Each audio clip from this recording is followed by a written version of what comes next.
Frankly, to us, we are at a loss to understand, other than the requirements of vote bank politics, why anybody would do this. I think there is a larger underlying issue about the space which is given to separatists, to extremists, to people who advocate violence. And I think it's not good for the relationship, and I think it's not good for Canada. A video shared on Twitter showed a tableau in a Brampton parade that showed former Prime Minister of India, Indira Gandhi, wearing a blood-stained white sari with her hands up as turban-clad men pointed guns at her. A poster behind the scene read, "Revenge." This incident took place in Canada's Brampton, which purportedly celebrated former Prime Minister Indira Gandhi's assassination.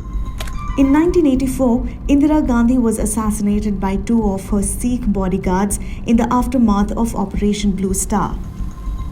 Cameron McKay, the High Commissioner for Canada in India, took to Twitter to condemn the event and said, quote unquote, "There is no place in Canada for hate or for the glorification of violence. I categorically condemn these activities." Minister of External Affairs Dr. S. Jaishankar hit out at Canada and said that the space given to separatists, extremists is not good for India-Canada relations. There's a bigger issue involved. And the bigger issue involved is really the space that Canada has continuously and frankly to us, we are at a loss to understand, other than the requirements of vote bank politics, why anybody would do this.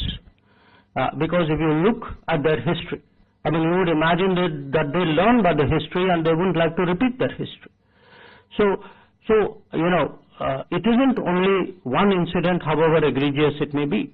I think there is a larger underlying issue about the space which is given to separatists, to extremists, to people who advocate violence.